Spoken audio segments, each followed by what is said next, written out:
La oscuridad es un manto, un susurro en la nuca cuando crees que estás solo, una forma que se dibuja en la esquina de tu visión para desaparecer cuando giras la cabeza. La oscuridad es un lugar, un espacio sin luz, donde los miedos más primarios se arrastran y se agigantan. Algunos le tienen miedo a la oscuridad. Yo en cambio la conozco. He bailado con ella. He visto lo que esconde. Y lo que esconde es mucho peor de lo que jamás podrías imaginar. Recuerdo la primera vez que la oscuridad me habló de verdad. No era una oscuridad cualquiera. Era la oscuridad de la mina Blackwood. Una oscuridad antigua que había tragado vidas y secretos durante más de un siglo. Era el año 1987. Un grupo de nosotros, adolescentes imprudentes, decidimos hacer lo que ningún adulto sensato haría: explorar los niveles abandonados. Historias de mineros desaparecidos, de lamentos que venían de las profundidades. Todo nos parecía una broma, un cuento para asustar niños. Éramos 5. Marcos, el líder obvio, siempre con una sonrisa y una linterna potente. Laura, la pragmática, con su mochila llena de suministros de emergencia. David, el miedoso, al que siempre teníamos que empujar. Sofía, la artista, siempre dibujando en su cuaderno, incluso en la penumbra. Y yo, Daniel, el observador, el que prefería escuchar. El aire dentro de la mina era denso, pesado, con olor a humedad y óxido. El eco de nuestros pasos y nuestras risas nerviosas se perdía en la inmensidad. Bajábamos por un pozo de servicio, oxidado y resbaladizo, con cuerdas que no inspiraban confianza. La linterna de Marcos cortaba la negrura, revelando túneles que se bifurcaban como venas enfermas. Fue Sofía la primera en sentirlo. Se detuvo de golpe, su lápiz inmóvil sobre el papel. ¿No lo sienten?, susurró. El frío. No era el frío normal de la mina. Era un frío que calaba los huesos, que no se explicaba por la temperatura ambiente. Un frío que traía consigo un olor. Un olor dulzón y rancio, como a algo muerto, pero no del todo. Seguimos adelante, ignorando la creciente incomodidad. Llegamos a una cámara de extracción, un espacio cavernoso donde la luz de nuestras linternas apenas llegaba al techo. En el centro, una vagoneta volcaba, llena de lo que parecía ser carbón, pero con un brillo inusual. Cuando Marcos acercó la linterna, vimos que no era carbón. Eran fragmentos de hueso. Huesos de animales, o eso creímos en un principio. Fue David quien gritó. Su voz se rompió en el silencio, resonando por la cámara. Señalaba hacia un lado con el dedo tembloroso. Allí, incrustada en la pared de roca, había una figura. No era una estatua, era orgánica. Una especie de amalgama de carne y roca retorcida y oscura, como si alguien hubiera sido absorbido por la misma tierra. No se movía, pero la sensación de su presencia era abrumadora. El miedo nos paralizó, pero no duró mucho. Un crujido, un sonido sordo que vino de lo profundo de la mina. Y luego un alarido, no un alarido humano. Era algo más, un lamento gutural que vibraba en el aire y hacía que los dientes castañetearan. La linterna de Marcos parpadeó, y en ese instante, de penumbra, la figura en la pared pareció moverse. Salimos corriendo. El pánico nos impulsó a través de los túneles, tropezando en la oscuridad, las cuerdas cortándonos las manos mientras escalábamos el pozo de servicio. No miramos atrás. No podíamos. La linterna de Marcos se apagó, sumiéndonos en una oscuridad total. Fue en ese momento cuando escuchamos el susurro, directamente en nuestros oídos. Una voz, o más bien muchas voces superpuestas, que hablaban un idioma que no entendíamos, pero cuyo tono era de una malevolencia pura. Cuando finalmente salimos de la mina, empapados en sudor y lágrimas, el sol de la tarde nos pareció un milagro. No hablamos. No podíamos. La experiencia nos había despojado de nuestra imprudencia, de nuestra juventud. Sabíamos que habíamos tocado algo que no debía ser tocado, algo antiguo y hambriento. Los días siguientes fueron una niebla de pesadillas. La figura en la pared, el lamento, los susurros, se nos metieron bajo la piel. David no volvió a ser el mismo.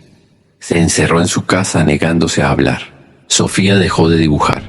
Marcos se volvió agresivo, irritable.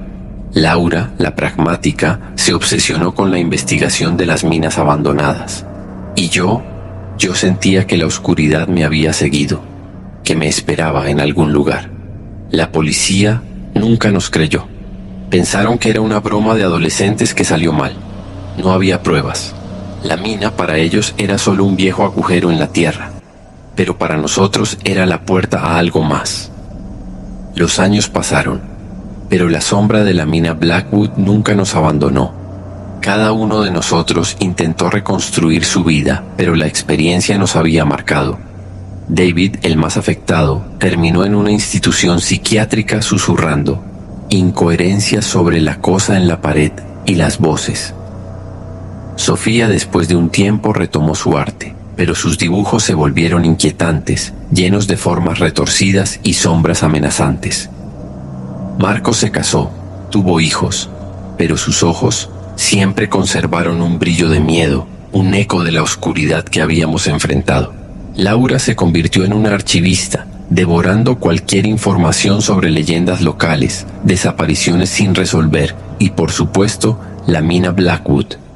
Y yo, Daniel, me convertí en lo que soy ahora, un estudioso de lo oculto, un cazador de sombras intentando comprender lo que habíamos desatado. Hace un año Laura me llamó. Su voz era urgente, casi frenética. Había encontrado algo, un antiguo diario de un minero, de principios del siglo XX. El diario hablaba de un mal en las profundidades de la mina, de rituales olvidados y de sacrificios a una entidad que residía en la oscuridad.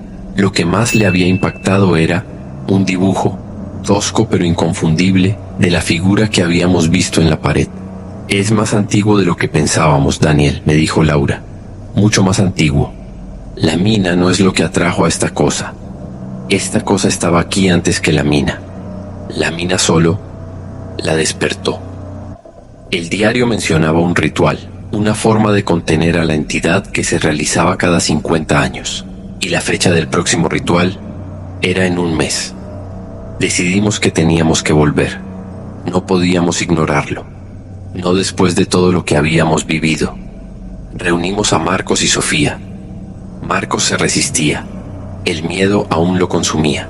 Es una locura, Laura nos dijo. Lo que vimos no era de este mundo. ¿Creen que podemos detenerlo? ¿Con qué? Pero Sofía, sorprendentemente, fue la más decidida. Necesito verlo de nuevo, nos dijo. Sus ojos oscuros fijos en 1900 nosotros.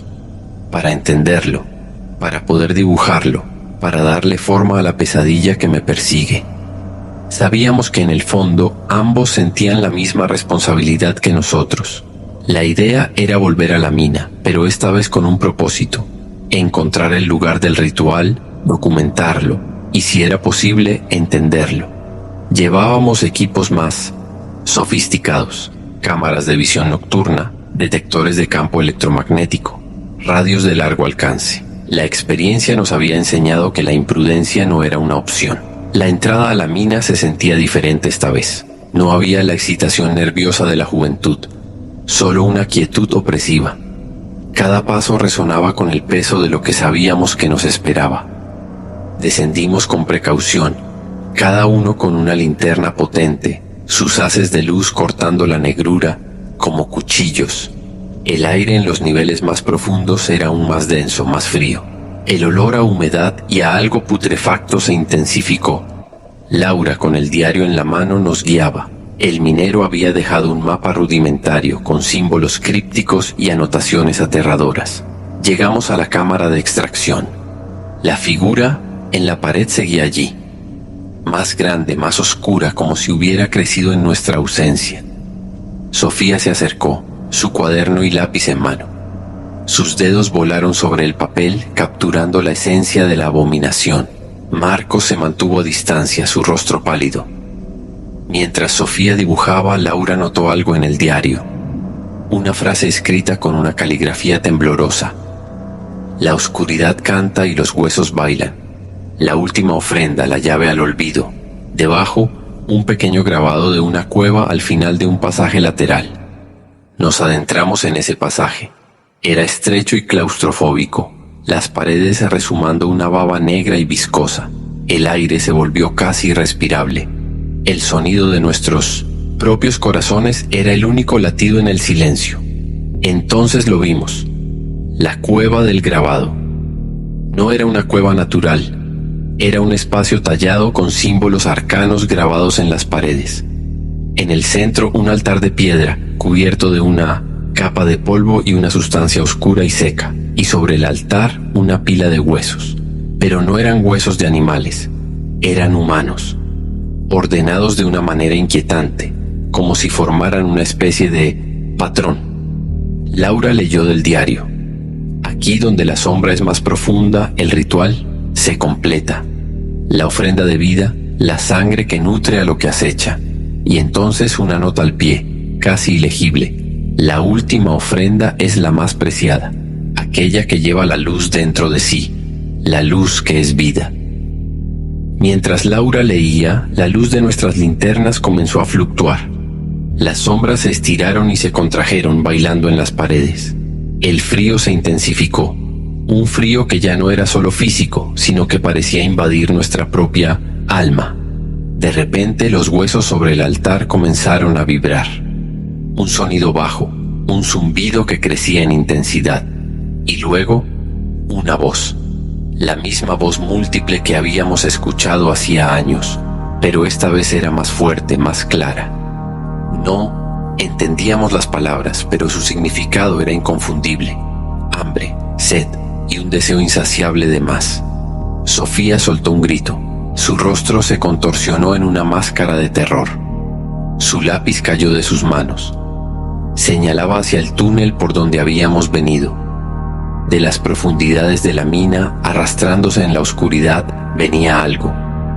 Una figura alta y delgada, apenas visible en la penumbra, pero lo que era visible era suficiente.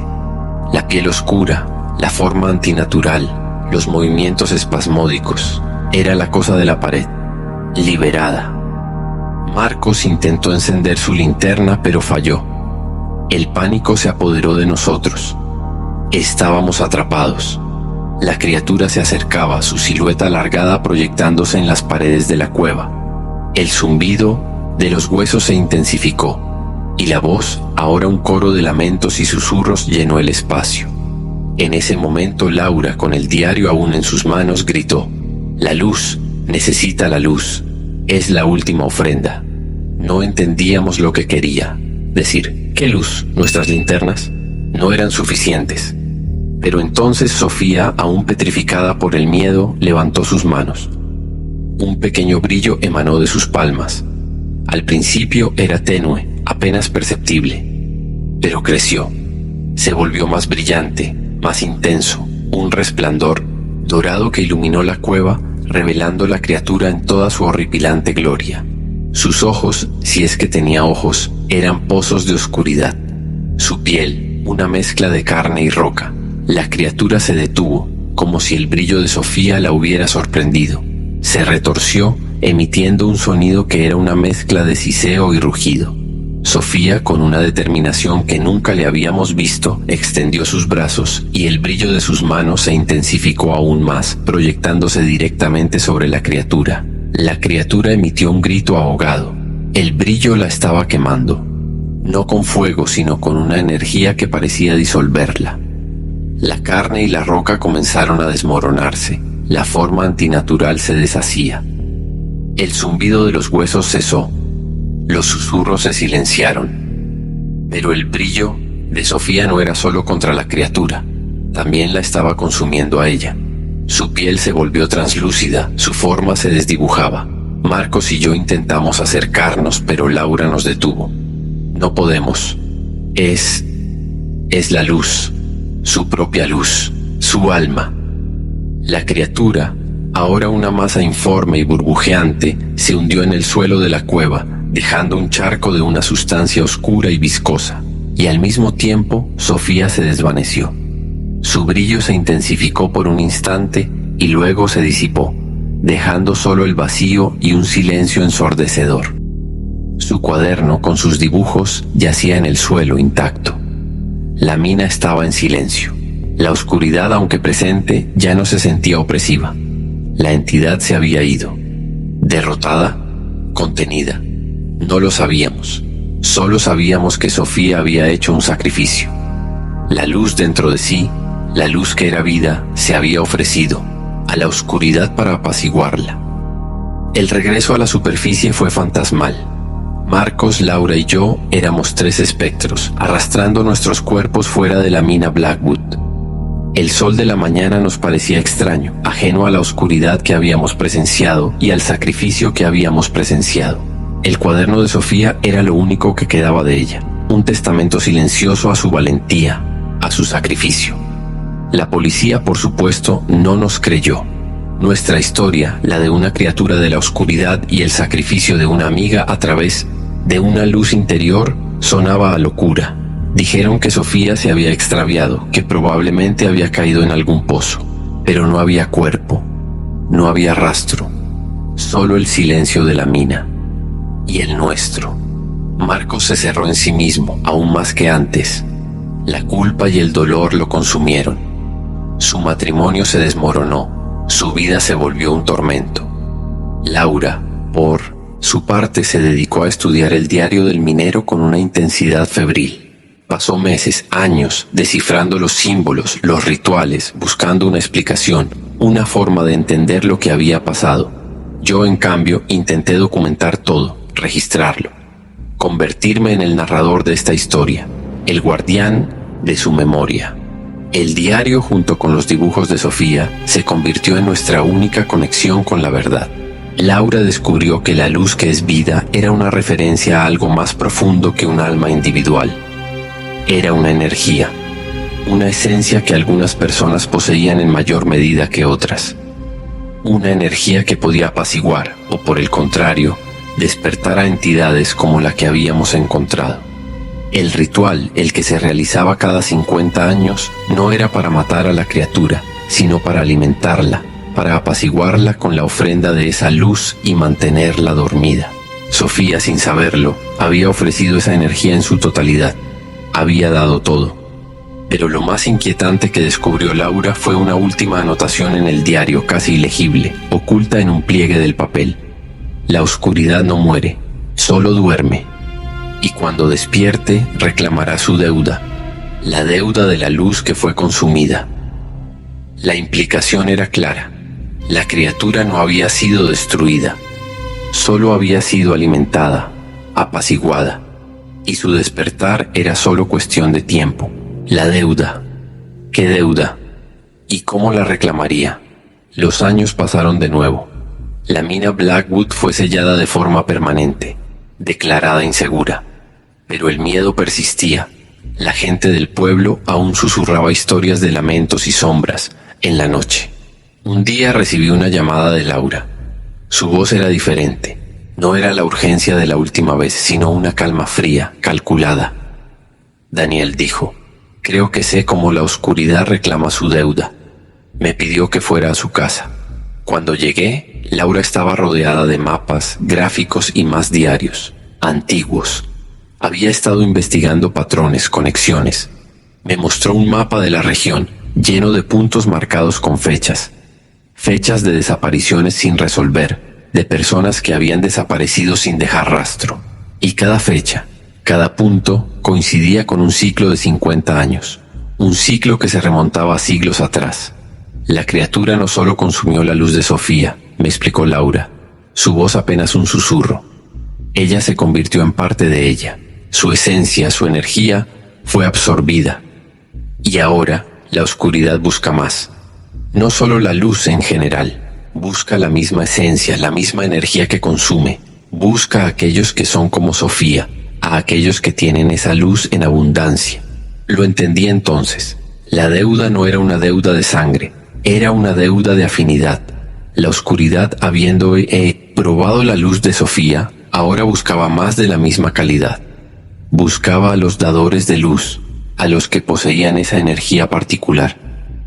Los dibujos de Sofía, me di cuenta, eran cruciales. Su arte, incluso en su oscuridad, era una manifestación de esa luz, de esa energía. Sus dibujos no eran solo representaciones, eran extensiones de su ser, portadores de esa misma esencia. Y ahora, sus dibujos estaban en el mundo, dispersos. La realización me golpeó como un rayo. Los dibujos.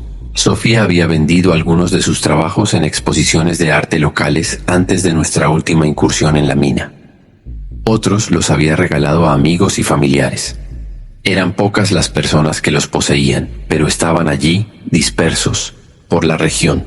La criatura no puede ir a cualquier parte, Daniel, continuó Laura. Está atada a la tierra, a la mina, pero sus ecos viajan a través de los objetos que tocan la luz que consume, a través de los dibujos de Sofía. Son como balizas. Atrae a la oscuridad, la guía hacia aquellos que la poseen. Tenía razón.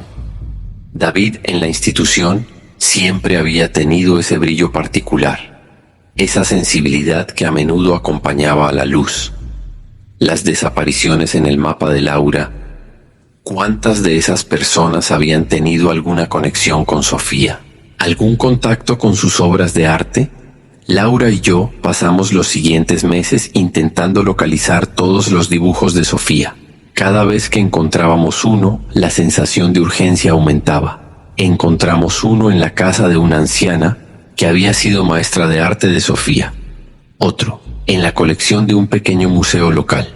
La mayoría de la gente que los poseía no tenía ni idea del peligro que representaban. Eran solo bellos y oscuros dibujos. Hasta que recibimos la noticia. El hijo de Marcos, el pequeño Alex, había desaparecido. Tenía 10 años. Alex era un niño vivaz, con una imaginación desbordante. Marcos, devastado, nos llamó. Estaba histérico. Lo que Marcos no sabía, lo que solo Laura y yo comprendíamos con un horror creciente, era que Sofía le había regalado a Alex uno de sus primeros dibujos, una representación de un bosque de sombras. Marcos nos lo había contado casualmente hacía unos meses. Laura y yo nos miramos. La deuda se estaba cobrando. La oscuridad se había llevado a Sofía, y ahora, a través de su arte, a través de la conexión con su esencia, estaba reclamando la luz de su hijo. Sabíamos lo que teníamos que hacer. No podíamos salvar a Alex. No podíamos luchar contra lo que habíamos desatado. Pero quizás, solo quizás, podíamos detener la propagación. Podíamos intentar romper la conexión, aislar la oscuridad de su fuente de alimento. El plan era arriesgado, desesperado. Habíamos rastreado los últimos dibujos de Sofía, siguiendo el patrón de desapariciones en el mapa de Laura. Todos ellos apuntaban a un único lugar. Una casa abandonada en las afueras del pueblo, una antigua propiedad que había sido parte de las tierras de la mina Blackwood. Era allí donde la familia del minero que escribió el diario había vivido. Era allí donde, según Laura, se encontraba el epicentro de la influencia residual de la entidad. La casa estaba en ruinas, cubierta de maleza y con un aire de abandono que te helaba la sangre. Entramos con las linternas en mano, el sonido de nuestros pasos resonando en el silencio. El aire estaba cargado, pesado, como antes de una tormenta. En el salón principal encontramos lo que buscábamos. Colgados en las paredes, a pesar del polvo y las telarañas, estaban varios de los dibujos de Sofía. Los reconocimos de inmediato. Y entre ellos, en una mesa cubierta de polvo, había un pequeño cuaderno. El cuaderno de Alex. Abierto en una página con un dibujo a medio terminar. Un dibujo de la mina Blackwood. Y en el centro, una figura que se parecía inquietantemente a la cosa en la pared. Marcos estaba destrozado. Cayó de rodillas, sus manos temblorosas aferrándose al cuaderno de su hijo. Laura y yo sabíamos que el tiempo se agotaba. La criatura había llegado por Alex. Lo había llevado a la casa. La luz del niño era la siguiente ofrenda. El plan de Laura era quemar todos los dibujos que habíamos encontrado, todos los que pudiéramos reunir, no para destruirlos, sino para liberar la esencia de Sofía que aún se adhería a ellos, para que esa energía se dispersara y no pudiera ser utilizada como un faro para la oscuridad. y había que hacerlo en la casa, en el mismo lugar donde la influencia era más fuerte. Marcos, en un torbellino de dolor y rabia, se unió a nosotros. Reunimos todos los dibujos, los apilamos en el centro de la habitación. Con una mano temblorosa, Marcos encendió un encendedor y lo acercó a la pila. Las llamas prendieron con rapidez. Las obras de arte de Sofía consumiéndose en un resplandor dorado. El humo era denso, acre, pero extrañamente no picaba. Era casi dulce. Mientras las llamas crecían, la casa comenzó a temblar. El suelo vibraba, los muros crujían. Un viento frío, imposible, sopló desde las profundidades de la casa. Y luego, un lamento. El mismo lamento que habíamos escuchado en la mina, pero amplificado, resonando por toda la casa. Era la criatura. Estaba allí. La oscuridad de la casa se profundizó, volviéndose tangible. Las sombras se alargaron, se retorcieron, cobrando formas monstruosas en las paredes. Sentimos su presencia. No la vimos, pero la sentimos. Una presión inmensa, un hambre insaciable que nos envolvía. Marcos, con lágrimas en los ojos, arrojó el cuaderno de Alex al fuego. El dibujo de la criatura se consumió en un destello. En ese instante la casa se sacudió violentamente. Un grito más gutural y desesperado que el anterior llenó el aire. Era la criatura, su conexión cortada, su presa arrebatada. La presión disminuyó. Las sombras retrocedieron. La casa dejó de temblar. El fuego se redujo a brasas. El resplandor dorado de los dibujos de Sofía consumido por completo. El silencio volvió, pero esta vez era un silencio diferente. Un silencio de agotamiento, de algo que se había retirado. No sabíamos si habíamos tenido éxito. No sabíamos si la oscuridad había sido realmente detenida o solo temporalmente apaciguada, pero sabíamos que habíamos hecho todo lo que podíamos. Salimos de la casa al amanecer, los tres, cansados, pero con una extraña sensación de alivio. La deuda de Alex, la deuda de la luz, no se había pagado, pero la conexión había sido cortada. O eso esperábamos. Marcos se fue del pueblo. No volvió a ser el mismo. Laura sigue investigando, obsesionada con entender la naturaleza de la luz y la oscuridad. Y yo sigo contando esta historia. La historia de la mina Blackwood, la historia de Sofía, la historia de la oscuridad que no muere, solo duerme. A veces por la noche, cuando la oscuridad es más densa, siento ese frío, ese olor rancio, y escucho un susurro, apenas perceptible, en el borde de mi audición. No sé si es mi imaginación, o si la oscuridad me recuerda que todavía está ahí, esperando. Porque la oscuridad, como he aprendido, siempre está ahí. Nos rodea, nos observa, y a veces, solo a veces, nos habla. Y cuando lo hace hay que escuchar, porque lo que te dice, lo que te muestra, te cambiará para siempre, y te dejará con un terror que, como la oscuridad misma, nunca te abandonará. Y quizás, solo quizás, también te dejará con un pequeño destello de luz, una chispa de esperanza, sabiendo que incluso en las sombras más profundas hay quienes luchan por mantener la oscuridad a raya. Pero esa es otra historia, una historia que aún no ha terminado. ¿Estás listo para enfrentar lo que la oscuridad esconde? ¿O preferirás cerrar los ojos y esperar que te deje en paz? Recuerda, la oscuridad siempre sabe dónde encontrarte.